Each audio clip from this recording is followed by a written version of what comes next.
हमारे पूर्व के वीडियो में हमने टेरिडोफाइट्स के लक्षण, उनका वर्गीकरण, उसके बारे में जाना। आज हम एक बहुत ही महत्वपूर्ण टॉपिक शुरू करने जा रहे हैं and that is stealer system in pteridophytes.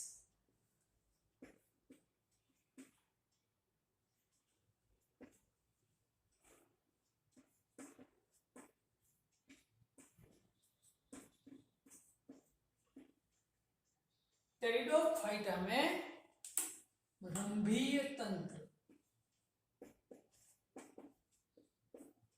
Stealer system in pteridophytes. तो हम टेरिडोफाइट्स में रंभीय सिस्टम या रंभीय तंत्र के प्रकार पढ़े, उससे पहले हमें रंभीय तंत्र क्या है उसके बारे में जानना पड़ेगा। तो बेसिकली ये प्लांट एनाटॉमी का हिस्सा है जो आप सेकेंड ईयर में उसको डेप्थ में डिटेल में पढ़ने वाले हो, लेकिन थोड़ा सा मैं यहाँ आपको परिचय देना चाहूँगा। आपने अपने 11वीं और 12वीं में कम से कम जाइलम और फ्लोएम के बारे में पढ़ा होगा। जाइलम क्या है? एक तरह की पाइपलाइन है जो जल का संवहन करती है, वाटर कंडक्शन करती है। और फ्लोएम भी एक पाइपलाइन है जो पत्तियों द्वारा बनाए गए भोजन का परिवहन पादप के विभिन्न भागों तक करती है। क्योंकि ये दोनों संवहन करते हैं इसीलिए इनको कहते हैं इसीलिए इनको कहा जाता है संवहन उत्तक। तो प्लांट में संवहन उत्तक कौन कौन से हुए? जाइलम एंड फ्लोएम, ये संवहन उत्तक हुए। तो सर्वप्रथम 1886 में वॉन टिगम एंड एक और साइंटिस्ट थे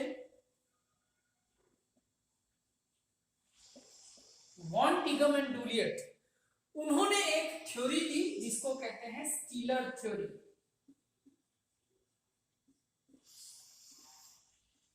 रंभीय सिद्धांत दिया। किससे दिया?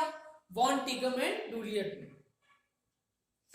वो सिद्धांत क्या है? वो सिद्धांत ये है कि चाहे जड़ हो, तना हो या पत्तियां हो, उसका केंद्रीय भाग संवहन उत्तकों से बना होता है और वो संवहन उत्तकों की इकाई को हम रंभ या स्टिल कहते हैं।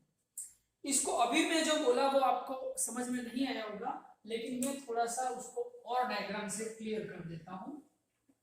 देखिए, मान लो ये कोई प्लांट है, तो इसके सेंट्रल पार्ट में ये हो गई कंडक्शन टिश्यू जाइलम, जो जोड़ों द्वारा अवशोषित जल का परिवहन करता है, और उसके बाहर की ओर जो है वो है फ्लोएम, जो भोजन का परिवहन करता है। यदि इस भाग का हम क्रॉस सेक्शन देखें तो आपको कुछ इस तरह से दिखाई देगा कि आपको केंद्र में तो जाइलम दिखाई देगा और उसके चारों ओर फ्लोएम दिख रही है। तो ये तो हो गया हमारा जाइलम और ये हो गया फ्लोएम।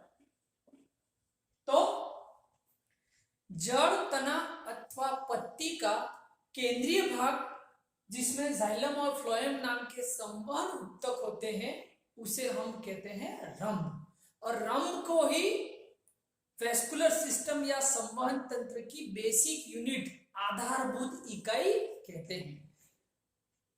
यानी रंभ सरल शब्दों में क्या है? जाइलम और फ्लोएम। अब इसके अलावा इसमें कुछ और भी हो सकता है। आगे क्या हो सकता है वो आप एनाटॉमी का हिस्सा है, आप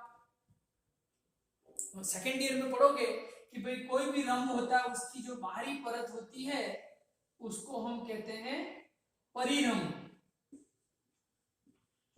इंग्लिश में कहते हैं इसको पेरिसाइकल, है ना।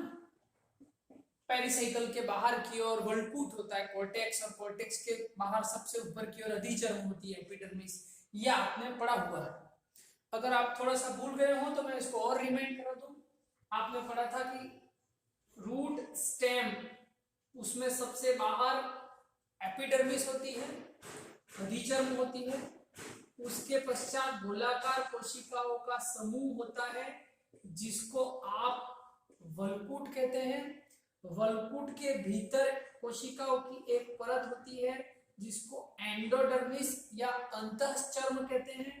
उसके भीतर परिरंभ होता है, परिरंभ के केंद्रीय भाग में जाइलम होता है और इसके बाहरी भाग में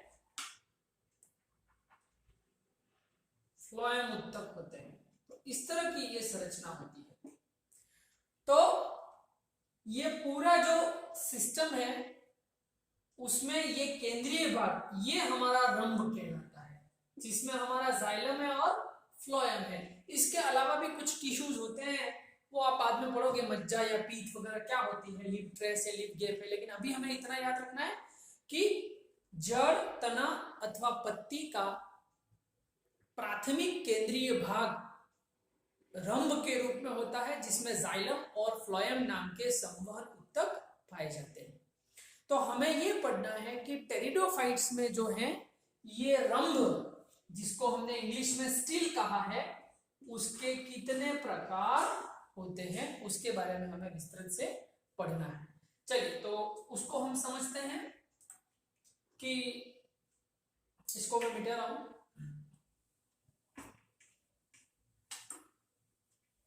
तो वान डिकम और डुलियट की स्टीलर थ्योरी या रंभीय सिद्धांत क्या है कि जड़, तना एवं पत्ती का केंद्रीय भाग किसके रूप में होता है, जाइलम और फ्लोएम के रूप में एक इकाई के रूप में होता है जिसको हम रंभ कहते हैं, जिसकी बाहरी परत परिरंभ कहलाती है ना। अब चाहे जड़ हो, तना हो या पत्ती हो, तीनों में केंद्रीय भाग यही होता है। तो संवहन उत्तक तंत्र की ये आधारभूत इकाई होती है। चलिए अब टेरिडोफाइट्स में स्टीलर सिस्टम दो प्रकार का होता है। एक तो होता है ठोस रंभ और दूसरा होता है नाल रंभ। दोनों को समझते हैं अभी। इसको इंग्लिश में कहते हैं प्रोटोस्टील और इसको कहते हैं साइफोनोस्टील।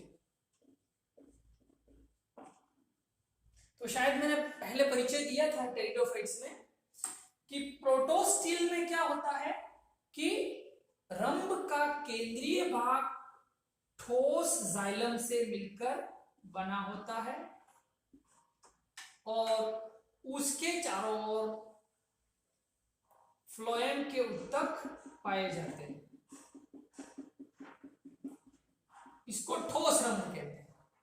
लेकिन नाल रंभ में क्या होता है कि जाइलम का जो केंद्रीय भाग है उसके मध्य एक गुहा पाई जाती है, गैप पाया जाता है।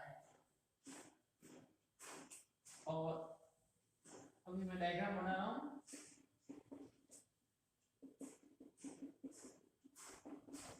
देखिए ये बाहरी उत्तक तो हो गए हमारा फ्लोएम और ये भीतरी उत्तक है उसको कहते हैं जाइलम। तो प्रोटोस्टील में रंभ का केंद्रीय भाग पूर्ण रूप से जाइलम से भरा हुआ होता है, कहीं भी गैप नहीं होता। जबकि नाल रंभ में केंद्रीय भाग खोखला होता है जिसको हम पीत या हिंदी में मज्जा कहते हैं। तो ये दो मुख्य प्रकार है। अब इनमें भी हम थोड़ा सा डेप्थ में जाएंगे, कैसे इनके और सब डिवीजन होते हैं, प्रकार होते हैं, लेकिन मूल रंभ ये दो प्रकार के होते हैं, ठोस रंभ और नाल रंभ।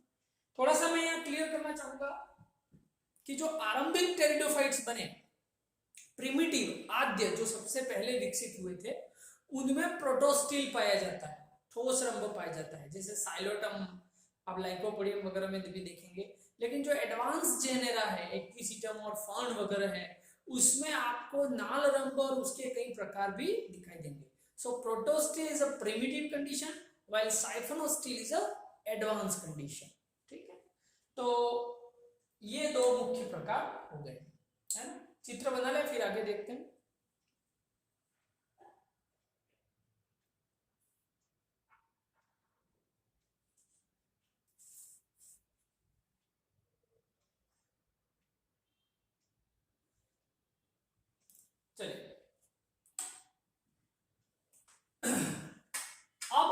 इनको एक एक करके डिटेल में पढ़ते हैं। तो पहले हम पढ़ेंगे टाइप्स ऑफ प्रोटोस्टिल।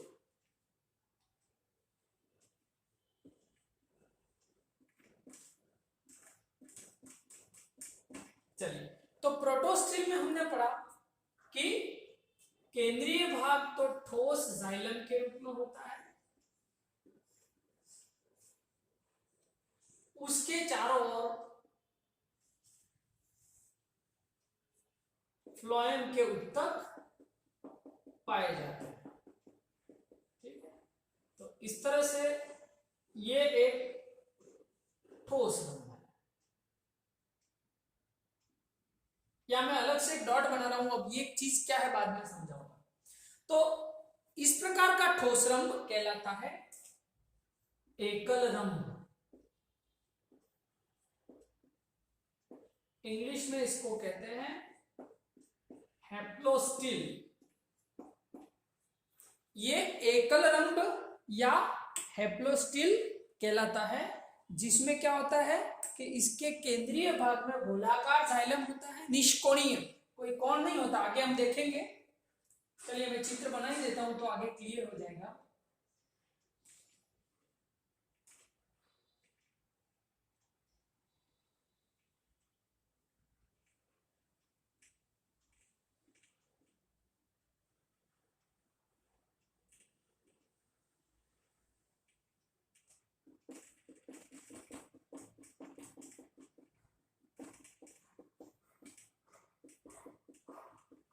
हाँ, इसमें देखिए, इसमें क्या हो रहा है कि इसका जो केंद्रीय भाग है, जो जाइलम से बना होता है, वो कैसा होता है, उसमें जगह जगह पर कोण बने हुए हैं, अंदर की ओर सप्रेस है और बाहर की ओर फ्लोएम है।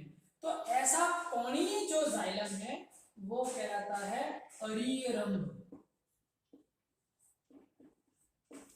हिंदी में इसको कहते हैं अरीय रंग, इंग्लिश में इसको कहते हैं एक्टिनोस्टिल।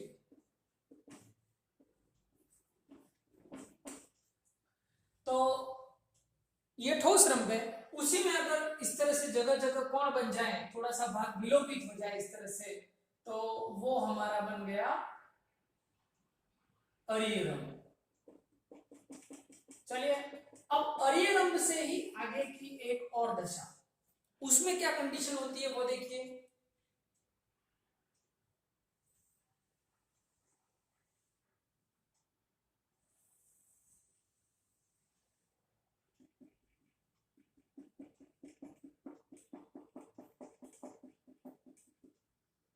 देखिए ये फ्लोएम है, सारे फ्लोएम टिश्यू, और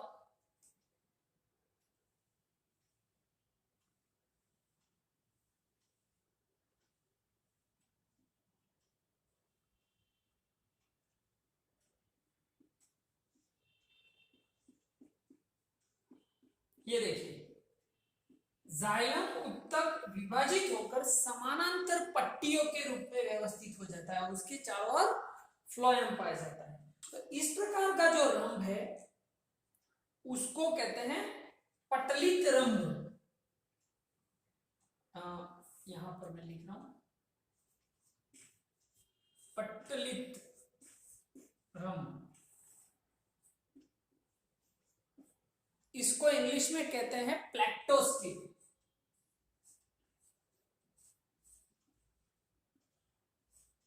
प्लैक्टोस्टिल, ठीक है। तो आप देखिए, पहले निष्कोणीय गोलाकार जाइलम था, फिर कोणीय हो गया, फिर समानांतर पट्टियों के रूप में टूट गया। अब एक और प्रकार देखिए आप, जो इसकी ही एक एडवांस स्टेज है, अगली अवस्था है,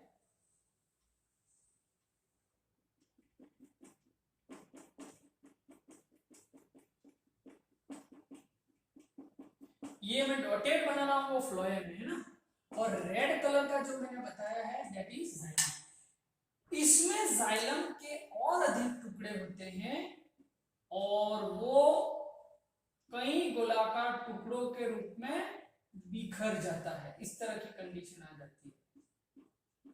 तो इस प्रकार के रंग को कहते हैं मिश्रित ठोस रंभ, हिंदी में कहते हैं मिश्रित ठोस रंभ, मिक्स्ड प्रोटोस्टिल, यहां पर मैं लिख रहा हूं, इसको कहते हैं